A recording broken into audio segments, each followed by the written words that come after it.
सहनाववतु सहनौ भुनक्तु सह वीर्यं करवावहै तेजस्विनावधीतमस्तु मा विद्विषावहै।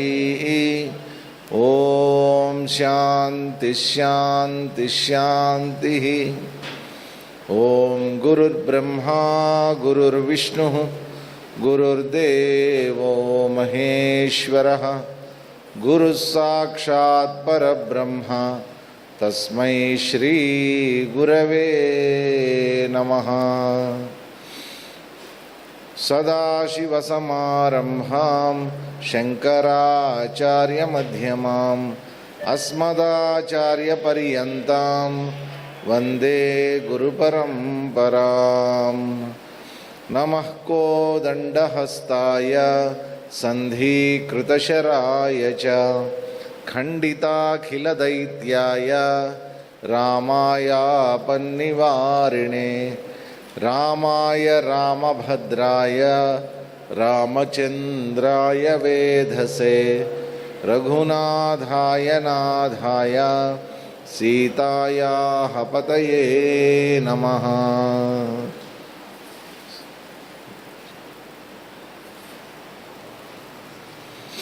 हरि ओम।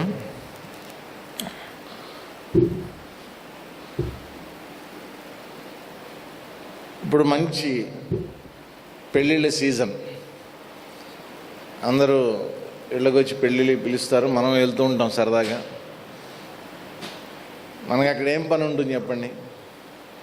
పెళ్లి చేసుకోవడానికి పెళ్లి కొడుకు పెళ్లి కూతురు ఉంటారు, చేయించడానికి స్వామి ఉంటారు, పంతులు గారు ఉంటారు. మనకేం పని అక్కడ? భోజనం చేసి రావచ్చు. మనకి అదే మంచి పని. రిసెప్షన్కి వెళ్ళినా పెళ్ళికి వెళ్ళినా మంచి భోజనం దక్కుతుంది. గిఫ్ట్ ఇచ్చినా ఇవ్వకపోయినా ఈ రోజుల్లో ఎవరు ఏమనుకోవట్లా, భోజనాలు మాత్రం బాగా పెడుతున్నారు. వెళ్ళాము రిసెప్షన్కి, ఆ టేబుల్ మీద ఏవో బోల్డ్ అన్న ఐటమ్స్ పెట్టారు, వరుసగా పెట్టారు. జైల్లో దొంగల్లాగా ప్లేట్లు పట్టుకొని లైన్లో నిలబడ్డాం. నిలబడిన తర్వాత మొత్తానికి ఏదో మనకు కావాల్సింది ఆడ వేస్తూ ఉంటాడు, ఇంత ఇంత తీసి ఇట్లా వేస్తుంటాడు. మనకి ఏదన్నా బాగా తినాలనిపించింది ఇంకొంచెం వేస్తాడేమో అని చూస్తాం, వేయడాడు. వేయరా అని చెప్పాడు వైపు ఇట్లా చూసామనుకోండి, ఇట్లా చూస్తాడు మన వైపు, ఎందుకు వచ్చిందిరా బాబు అనుకుని మనమే వెళ్ళిపోతాం అన్నమాట. మొత్తానికి కావలసినవన్నీ తిన్నాం. తిన్న తర్వాత ఎన్ని తిన్నా కానీ మనకు ఒకటి తినకపోతే కడుపు నిండదు. రసం కదండి, ఆ రసం అన్నం తింటే అదొక ఆనందం, ఏమున్నా లేకపోయినా. తర్వాత పెరుగన్నం అన్నీ తినేసాం. కిల్లి కూడా ఇచ్చారు, వేసేసుకున్నాం. ఐస్ క్రీమ్ అన్నీ అయిపోయినాయి. చేతులు కూడా కడిగేసుకున్నాం. కడిగేసుకున్న తర్వాత ఒక్కసారి చెయ్యి వాసన చూసుకుంటే మీరు గమనించండి, ఈసారి అన్నీ తిని చెయ్యి కడుక్కున్న తర్వాత కూడా చెయ్యి వాసన చూసుకుంటే సాంబార్ వాసన కానీ రసం వాసన కానీ వస్తుంది. అవునా? తినేసారు, అయిపోయింది. చెయ్యి కడిగేసుకున్నారు, అది కూడా అయిపోయింది. చేతిలో మా రసం లేదు, సాంబార్ లేదు, ఏం లేదు. కానీ వాసన చూసుకుంటే మాత్రం ఆ వాసన వస్తూ ఉంటుంది. ఇంకా ఎందువల్ల? అన్ని వాసనల కంటే దాని వాసన బలంగా బలీయంగా ఉంది. అది పడిపోయింది, చేతి మీద పడిపోయింది ఒక వాసనలాగా. అలాగే మనం కూడా జీవితంలో రకరకాలైనటువంటి పనులు చేస్తూ ఉంటాం, రకరకాలైనటువంటి వ్యక్తులను కలుస్తూ ఉంటాం. మనకేం జరుగుతూ ఉంటుందంటే, ఒక పని చేసేసామని అనుకుంటాం, మనం పని అయిపోయింది అని అనుకుంటాం. కానీ విచిత్రంగా ఆ కర్మకి సంబంధించి, ఆ పనికి సంబంధించి మన లోపల ఏదో మనకి తెలియనటువంటి ఒక ముద్ర, ఒక ఇంప్రెషన్ అనేటువంటిది పడుతుంది. ఒక చెరగనటువంటి ముద్ర పడిపోతుంది లోపల. ఎలా అయితే మనం బాహ్యంలో వాసన అని అన్నామో, వేదాంతంలో కూడా వాటిని వాసనలనే అంటారు. వాసనలు చేసినటువంటి కర్మఫలాల యొక్క చెరగనటువంటి ముద్రలు మన లోపల పడిపోతాయి.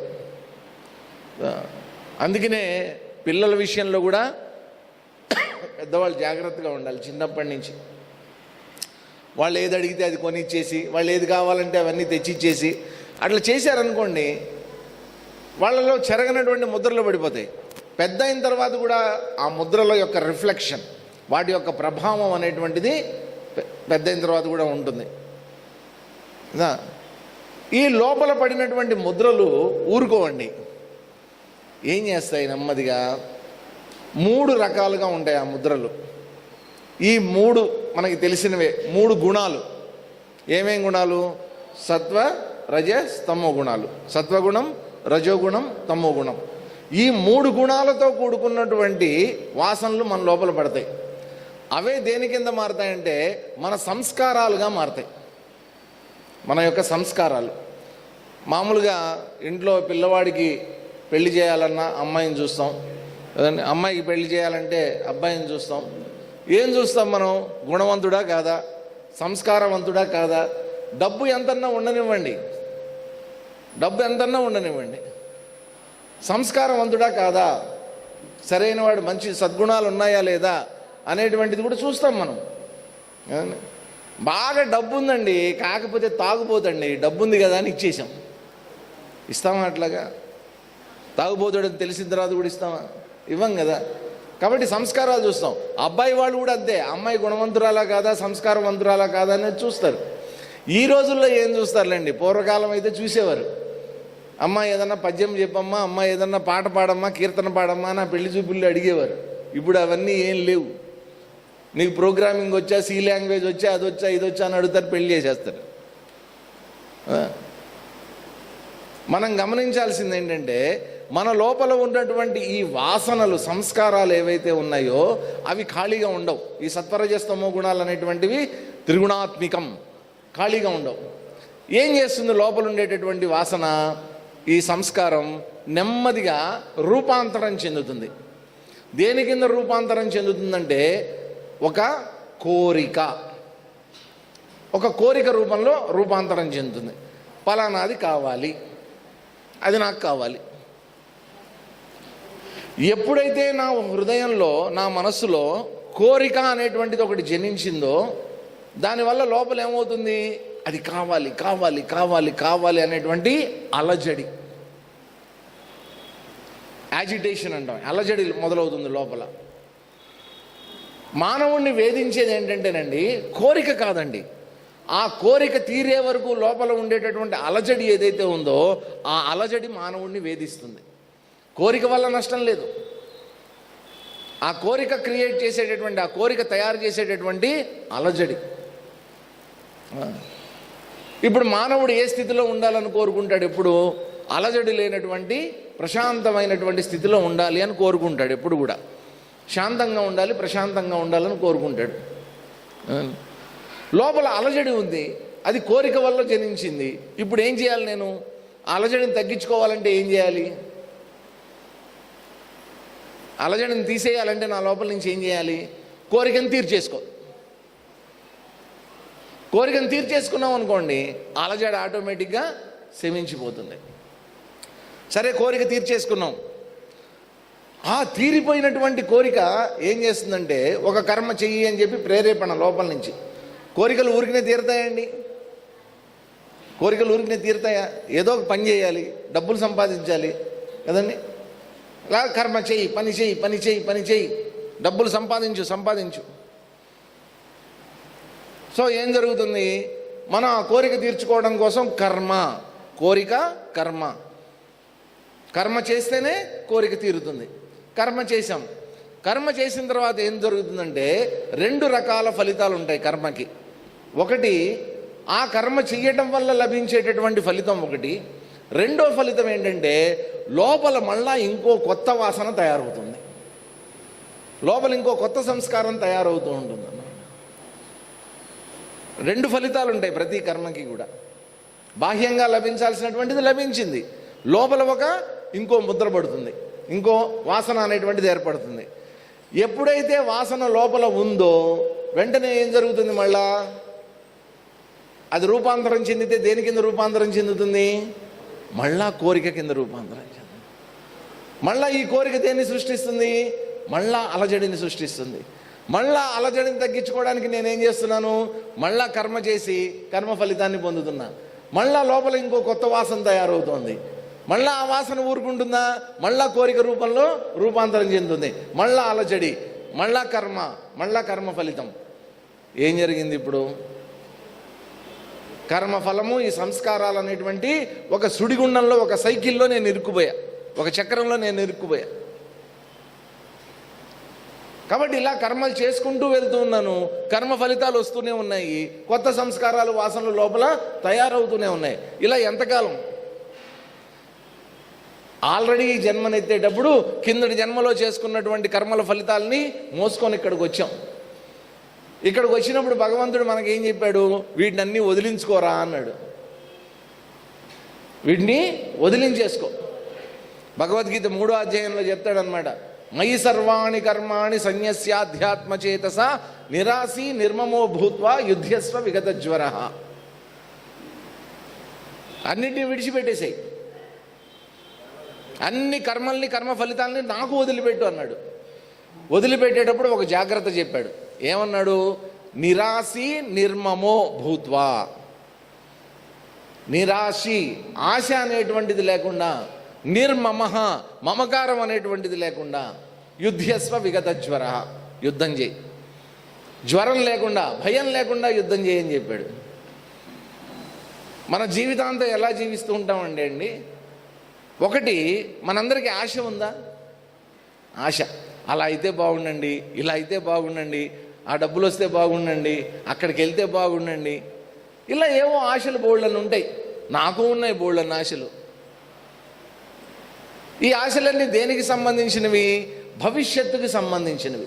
భవిష్యత్తులో ఇలా జరగాలి, ఇలా జరిగితే బాగుంటుంది అని భవిష్యత్తుకు సంబంధించినటువంటి ఆశల్ని పోగేసుకున్నా నేను. లేకపోతే ఏం జరుగుతుంది?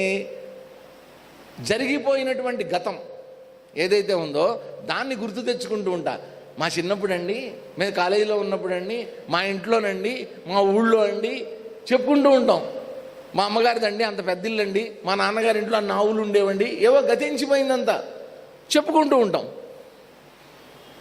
దాని మీద మమకారం.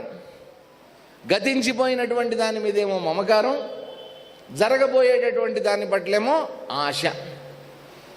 కాబట్టి అర్జునుడికి ఇచ్చినటువంటి సలహా ఏంటి శ్రీకృష్ణ పరమాత్మ? అక్కడ నిరాశి నిర్మమ. భవిష్యత్తు మీద ఉండేటటువంటి ఆశను వదిలిపెట్టు, గతించిపోయినటువంటి గతం మీద ఉన్నటువంటి మమకారాన్ని విడిచిపెట్టు. అంటే భూతకాలం, భవిష్యత్తు కాలం, ఈ రెండిటిని విడిచిపెట్టి వర్తమానంలో నువ్వు చేయవలసినటువంటి యుద్ధాన్ని చెయ్యి. మన జీవితాంతం మనం చేసేది ఏంటంటే వర్తమానంలో మనం ఉండం, ప్రస్తుతంలో మనం ఉండం, వాస్తవంలో మనం ఉండం.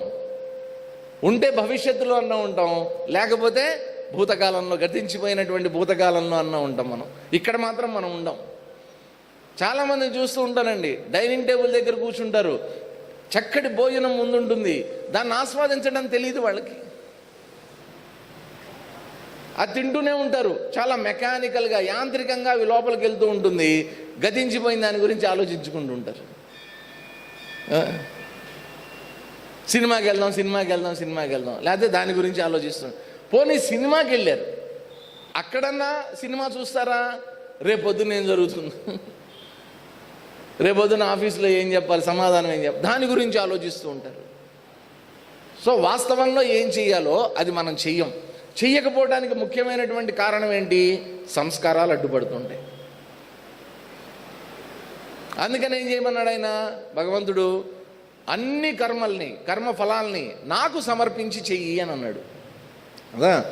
భవిష్యత్తులో ఏం జరుగుతుందో ఆశ వద్దు, గతంలో జరిగిపోయినటువంటి దాని మీద మమకారం వద్దు, నాకు సమర్పించి చెయ్యి. కాబట్టి ఇప్పుడు నువ్వు చెయ్యబోయేటటువంటి యుద్ధం ఏదైతే ఉందో ఆ యుద్ధంలో కూడా ఇంతకుముందు మమ్మల్ని అందరినీ మాయాజూదంలో ఓడించారు, మా ద్రౌపదిని చెరబట్టారు, మా లాక్షాగృహంలో మమ్మల్ని కాల్చేయాలనుకున్నారు, ఇవన్నీ గతం. భవిష్యత్తులో ఏమనుకుంటున్నావు? వీళ్ళందరూ రాజులు, వీళ్ళందరూ చచ్చిపోతారేమో, వీళ్ళందరూ నా అన్నదమ్ములు కదా, వీళ్ళని చంపితే నాకు పాపం వస్తుందేమో, ఇదంతా భవిష్యత్తు.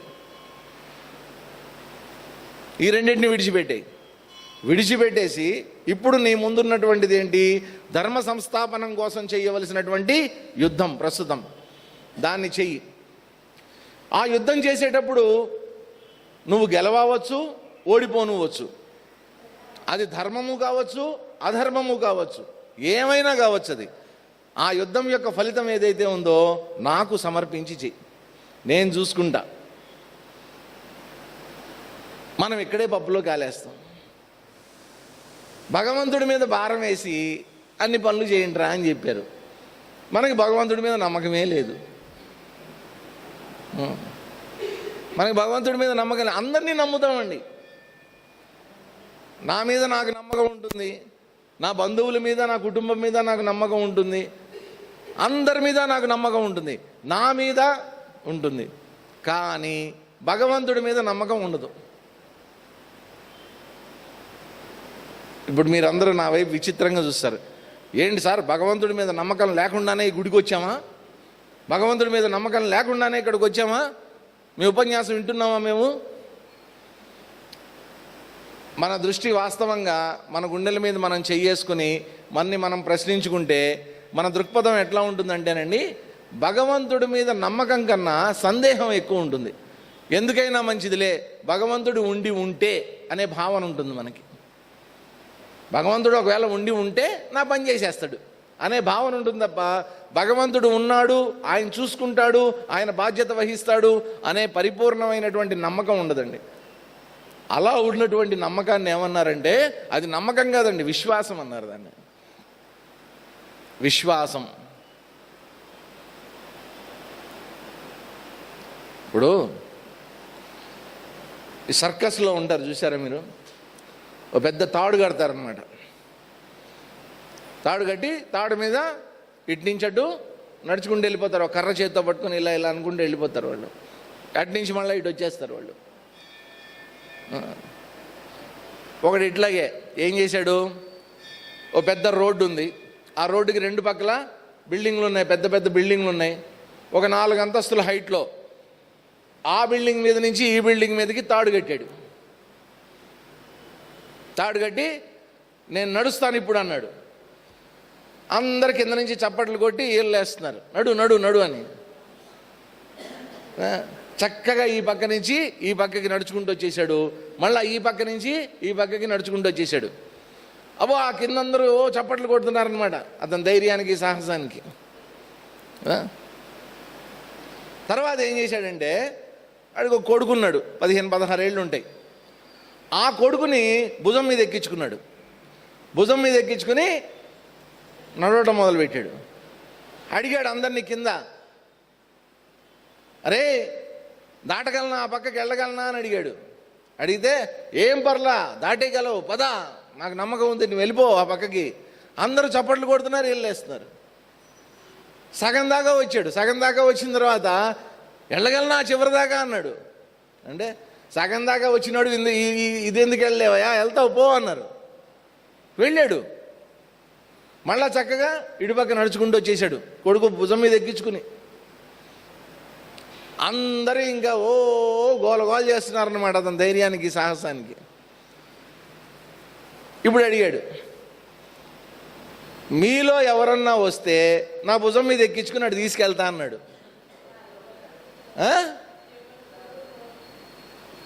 వెళ్తారా ఎవరన్నా? మీలో ఎవరన్నా వస్తే భుజం మీద ఎక్కించుకొని వస్తారా ఎవరన్నా అన్నారు. సార్ వద్దులేంటి సార్, మరి ఇప్పటిదాకా మీ కళ్ళతో మీరు చూశారు కదా, నా కొడుకుని నేను అటు తీసుకొని వెళ్ళి ఇటు తీసుకొని వచ్చా. అందరూ ఈలలు చేశారు, గోలు చేశారు, చప్పట్లు కొట్టారు. రండి మిమ్మల్ని కూడా తీసుకెళ్తా అన్నాడు. వద్దులేండి సార్. తేడా ఏంటి? తను దాటినప్పుడు కానీ, తన కొడుకుని దాటించినప్పుడు కానీ ఉన్నటువంటిది ఏంటి? నమ్మకం ఉంది కదండి. కానీ లేనిది ఏంటి? విశ్వాసం. నమ్మకం ఉంది కానీ విశ్వాసం లేదు. ఆ విశ్వాసం అనేటువంటిది లేదు కాబట్టి మిమ్మల్ని ఎక్కించుకుంటాను రండి అంటే ఒకడు కూడా పోలా. ఎవరికైతే విశ్వాసం ఉంటుందో వాడు మాత్రం వెళ్తాడు ఖచ్చితంగా కదండి. కాబట్టి భగవంతుడి పట్ల మనకు ఉండాల్సిందేంటి? ఆయన నా కర్మలన్నింటినీ, నా కర్మఫలాల్ని ఆయన చూసుకుంటాడు, భారం అంతా ఆయనదే అని చెప్పి ఆయనకి వదిలేసి ఎప్పుడైతే మనం కర్మలను ఆచరిస్తామో ఆయనకి ప్రతినిధిగా మనం ఉండగలుగుతాం, ఆయన యొక్క రిప్రజెంటేటివ్గా మనం ఉండగలుగుతాం. సో అందుకోసం అని చెప్పి అన్ని కర్మల్ని నాకు సమర్పించి చేయి అన్నాడు. కర్మ ఫలాన్ని ఆయనకి మనం సమర్పించినప్పుడు ఏం జరుగుతుంది చెప్పండి? కర్మఫలం నాది కాదు, కర్మ ఫలితాన్ని నేను భగవంతుడికి అప్పచెప్పేశా. అప్పుడు ఏం జరుగుతుంది చెప్పండి? కర్మ ఫలితం నాది కాదు, ఇది భగవంతుడిది అని ఎప్పుడైతే నేను అనుకున్నానో ఏం జరుగుతుందో తెలుసా? లోపల కొత్త వాసనలు తయారు కావు. ఎప్పుడైతే వాసనలు ఉంటాయో అప్పుడు కోరికలు ఉంటాయి. వాసన లేదు కాబట్టి కొత్త కోరికలు లేవు. కొత్త కోరికలు లేవు కాబట్టి లోపల అలజడి లేదు. అలజడి లేదు కాబట్టి కర్మ లేదు. కర్మ లేదు కాబట్టి కొత్త సంస్కారాలు లేవు. కాబట్టి ఈ కర్మ బంధం, ఈ కర్మ సైకిల్ ఏదైతే ఉందో దాన్ని మనం ఎక్కడో ఒక చోట కట్ చేయాలి. కట్ చేయాలంటే ఏంటి? వాసనాక్షయం అనేటువంటిది చేసుకోవాలి. శంకరాచార్యుల వారు తర్వాత వివేక చూడామణిలో చాలా డీటెయిల్డ్గా దాని గురించే వర్ణించారనమాట. చాలా శ్లోకాల్లో వాసనాక్షయము అనేటువంటిది చెప్పారు. నీ లోపల నిన్ను ఇబ్బంది పెట్టేటటువంటిది, నీ లోపల కోరికల్ని కలిగించేటటువంటిది నీ లోపల ఉండేటటువంటి వాసనలే. ఆ వాసనల్ని కనుక నువ్వు సమూలంగా నాశనం చేసుకోకపోతే ఏం చేస్తాయి అవి? ఒక చిన్న సంస్కారం లోపల ఉన్నా కానీ అది కొత్త కర్మకి దారితీస్తూ ఉంటుంది. అది సాత్వికమైంది కావచ్చు, రజసికమైంది కావచ్చు, తమసికమైంది కావచ్చు, ఏదైనా కావచ్చు. ఒకటే గుర్తుపెట్టుకోండి, మానవులందరూ ఎట్లా ఉంటారంటే 3 గుణాలు ఉంటాయండి అందరిలో. ఏదో ఒక గుణమే ఉంటుందని అనుకోవద్దండి, 3 గుణాలు ఉంటాయి. ఒక దొంగ ఉన్నాడు అనుకోండి, దొంగతనం చెయ్యాలి అని వాడి కోరిక ఉంటుంది, అంటే తమో గుణ లక్షణం అన్నమాట. అది తమో గుణం. వాడు కూడా ఏం చేస్తాడో తెలుసా అండి? దొంగతనానికి వెళ్ళే ముందు దేవుడికి మొక్కుకొని వెళ్తాడు వాడు. అంటే వాళ్ళలో సత్వగుణం కూడా ఉంది, వాళ్ళ సత్వగుణం కూడా ఉంది. ఈ కాంబినేషన్ అనమాట 3 గుణాలు. కొంతమందిలో సత్వగుణం చాలా ఎక్కువగా ఉంటుంది, రజస్తమో గుణాలు కొంచెం తక్కువగా ఉంటాయి. కొంతమందిలో రజోగుణం విపరీతంగా ఉంటుంది, సత్వగుణం తమో గుణం తక్కువగా ఉంటుంది. కొంతమందిలో తమో గుణం విపరీతంగా ఉంటుంది, సత్వగుణం రజోగుణం తక్కువగా ఉంటాయి. పర్మిటేషన్స్ అండ్ కాంబినేషన్స్లో ఇవన్నీ కలిసిపోయి ఉంటాయి అన్నమాట. కాబట్టి వాళ్ళ లోపల ఉండేటటువంటి సంస్కారాలకు అనుగుణంగా వాళ్ళ వ్యక్తిత్వం అనేటువంటిది తీర్చిదిద్దబడుతుంది. కాబట్టి మనం మార్చుకోవాల్సిందేంటి? ఇప్పటిదాకా మనకు ఉన్నటువంటి సంస్కారాలు ఏవైతే ఉన్నాయో వాటిని ఒక్కొక్కటి తొలగించుకుపోవాలి. ఇదంతా దేనివల్ల ఏర్పడింది? ఈ సంస్కారాలన్నీ దేనివల్ల ఏర్పడుతున్నాయి? కేవలం ఒకటే ఒక కారణం ఏంటంటే అజ్ఞానం. అజ్ఞానం, జ్ఞానం లేకపోవటం వల్ల. దేనికి సంబంధించినటువంటి జ్ఞానం లేకపోవటం వల్ల? ఆత్మకి సంబంధించినటువంటి జ్ఞానం లేకపోవటం వల్ల, ఆధ్యాత్మిక జ్ఞానం లేకపోవటం వల్ల. అందువల్ల నువ్వు అజ్ఞానంలో ఉండిపోవాల్సి వస్తుంది. సో ఇప్పుడు నేను అజ్ఞానాన్ని తొలగించుకోవాలంటే ఏం చేయాలండి? వాసనలు తొలగిపోవాలంటే అజ్ఞానాన్ని తొలగించుకోవాలి అని అన్నారు. అజ్ఞానాన్ని తొలగించుకోవాలంటే నేను చేయాల్సిందేంటి? జ్ఞానాన్ని సంపాదించాలి. జ్ఞానాన్ని పొందితే ఏమవుతుంది? అజ్ఞానం దానంతటదే తొలగిపోతుంది. సార్ అట్లా కాదు సార్, ముందు నేను అజ్ఞానాన్ని తొలగించుకుంటాను సార్, తర్వాత జ్ఞానాన్ని పొందుతాను సార్.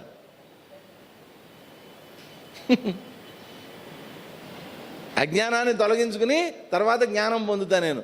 అవసరమేం లేదండి. నువ్వు జ్ఞానం పొందితే అజ్ఞానం దాని అంతటా అదే పోతుంది. దాంట్లో అసలు ఆలోచించాల్సిన అవసరమే లేదు. ఇప్పుడు కరెంటు పోయింది, ఇన్వర్టర్ ఉంది కాబట్టి లైట్లు వెలిగాయి. ఇన్వర్టర్ లేదనుకోండి, ఏమవుతుంది? ఇదంతా చీకటి అయిపోతుంది కదా, చీకటి అయిపోతుంది. తర్వాత మనకి కాంతి కావాలి అని అనుకున్నప్పుడు ఏం చేయాలి?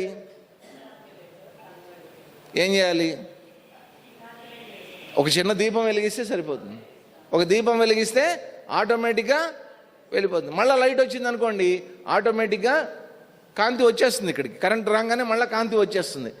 సార్ అట్లా కాదండి, ఇప్పుడు చీకటి వచ్చింది కదండి, ముందు ఈ చీకటి అంతా నేను బయట పారబోసి తర్వాత నేను లైట్లు వేస్తానండి. వేస్తాం అట్లాగా. ఈ చీకటిని అంతా అండి పొరక తీసుకుని బాగా ఊడ్చేసేసి మొత్తం బయటపడేసి అప్పుడు కాంతి తీసుకొస్తా. ఏం అక్కర్లా, లైట్ వేసామా పోయిందంతే. లైట్ ఆరిపోయిందా చీకటి. ఉంటే జ్ఞానం అన్నా ఉండాలి, లేకపోతే అజ్ఞానం అన్నా ఉండాలి. కాబట్టి ఎప్పుడైతే దీనికి 3 మార్గాలు చెప్పారు, జ్ఞానాన్ని పొందాలి అంటే శంకరాచార్యులు వారు చెప్పినటువంటిది 3 మార్గాలు: శ్రవణ, మనన, నిధిధ్యాసనం. మనందరికీ తెలిసినటువంటిదే. కాబట్టి మొట్టమొదటి చేయాల్సిందేంటి? శ్రవణం. Thanks for watching. Please comment, like, share and subscribe our channel.